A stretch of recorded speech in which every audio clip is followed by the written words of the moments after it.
Bonsoir Wendy, bonsoir Grégoire Santil. Bonsoir. Vous êtes l'autre président français du G20, le G20 des jeunes entrepreneurs. On va en parler. Comme on va parler de Nextstage, la société de capital développement que vous avez fondée en 2002, que vous définissez vous-même comme une société de capital patience. C'est important. D'abord, un mot de vous. À votre sortie de Dauphine et de l'ISG dans les années 80, vous avez débuté chez Robert Hersan. Oui. Et vous avez remarqué par une petite annonce d'une demi-page dans la presse dans laquelle vous demandiez un emploi. Puis il y a eu Lagardère pour l'Internet, Bertelsmann pour le commerce électronique, puis la bourse en ligne aux États-Unis. Votre start-up a été finalement rachetée par Dow Jones, puis Nextstage. Donc, on peut dire que vous avez l'entreprise chevillée au corps, que c'est une seconde nature chez vous. Oui, mais je crois que c'est une manière à la fois d'être entrepreneur de son destin et en même temps d'être libre. Journée de Euh, l'entreprise aujourd'hui en France, je le disais, G20 des jeunes entrepreneurs. Qu'est-ce qui se passe? On a l'impression qu'on est dans une phase, celle de l'après-crise, où finalement les entrepreneurs ont besoin de se faire pardonner ou redorer leur blason. C'est pas ça?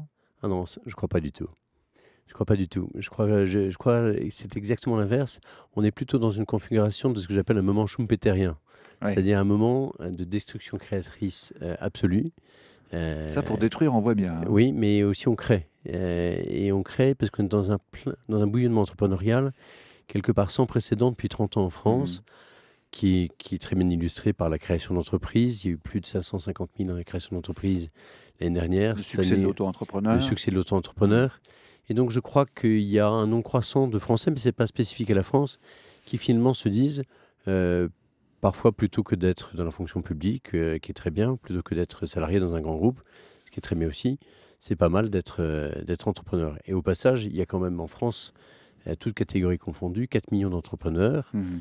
Et c'est quand même aussi la catégorie socio-professionnelle la plus développée en France. Donc, Et vous euh, dites-vous que la France a des atouts? Il y a beaucoup d'épargne d'un côté, beaucoup d'entrepreneurs, vous venez de nous le oui, dire. Le problème, c'est qu'ils ne se rencontrent pas ou pas assez, c'est pas ça? assez. Oui. Alors ça, c'est un paradoxe français.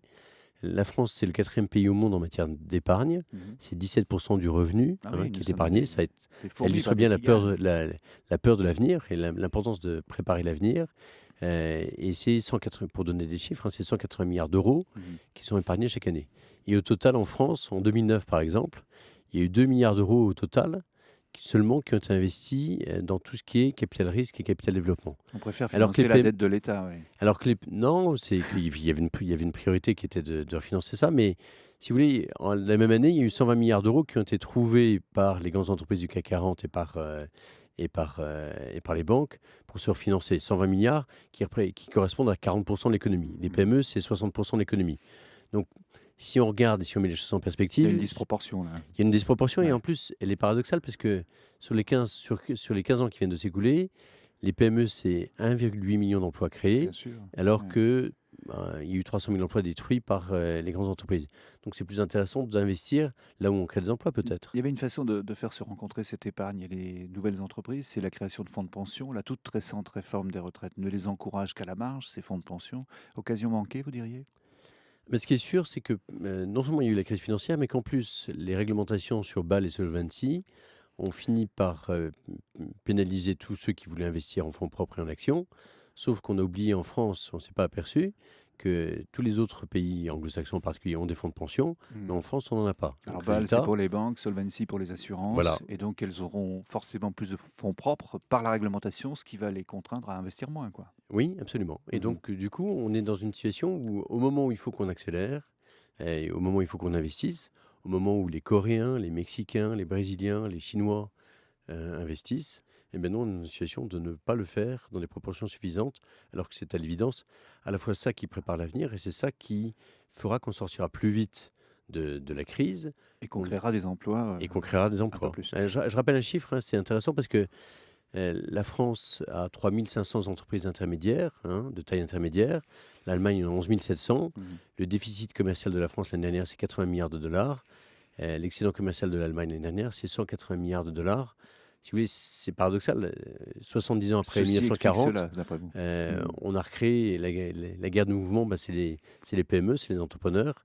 Et nous, on se croit en France un petit peu trop à l'abri derrière l'État qui est pourtant surendetté Ouais. et les entreprises du CAC 40 qui sont de plus en plus quand même menacées. Qui Parce serait que, notre ligne Maginot voilà, du 21e siècle. Chez Nextstage, en tout cas, vous n'attendez pas que l'État bouge, vous y allez sans attendre. Avec vos fonds, vous êtes présent au capital d'une trentaine de PME.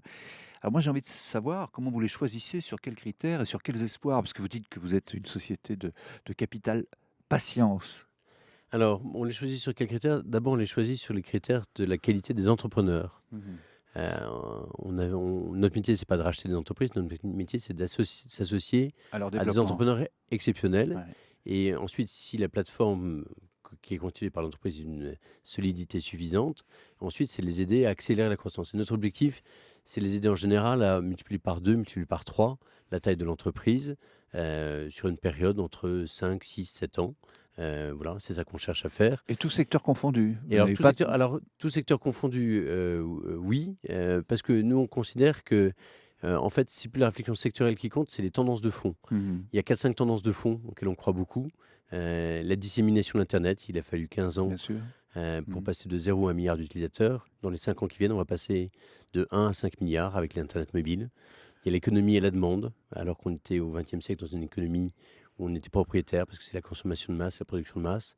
C'est la croissance durable, la croissance Mmh. verte. Mmh. Mais ça, c'est pas simplement les éoliennes, c'est surtout comment est-ce qu'on transforme l'économie actuelle là-dessus. C'est l'art du vivant, parce qu'on pense qu'il y a un savoir-faire très important en France et qu'on a besoin tous de ça. Et puis, c'est à la fois l'explosion démographique et l'allongement de la durée de la vie. Et toutes ces tendances, vous pensez que la France est équipée en entrepreneurs, en idées, Ah pour oui, les investir pleinement alors, et aller chercher là-bas sa croissance? ça, je crois qu'il y a Mmh. make no mistake, comme on dit aux États-Unis, il n'y a aucun doute à avoir sur le fait qu'on a les talents, on a les infrastructures, euh, on a l'épargne. Il faut juste arriver à faire en sorte que cet écosystème entrepreneurial, il marche mieux, de manière plus fluide, parce que qu'on soit en Corée ou qu'on soit au Brésil ou qu'on soit en Chine, c'est ça qui marche, c'est ça qui fait le succès de ça. Et puis nos voisins allemands font ça, donc il n'y a pas de raison qu'on n'y parvienne pas. Alors, juste un mot de la Coupe de l'Amérique, hein. Vous y avez participé, elle s'ouvre au multicoque. Je ne sais pas si c'est schumpeterien ça, mais en tout cas, c'est une grosse, évolution pour elle. Ce sera toujours la Coupe de l'Amérique? Ce sera toujours la Coupe de l'Amérique, mais je dirais que les Français sont super forts dans le domaine des multicoques. Ouais. Donc il y a une opportunité à saisir pour la France là aussi. Merci beaucoup Grégoire Santé, à bientôt. Merci.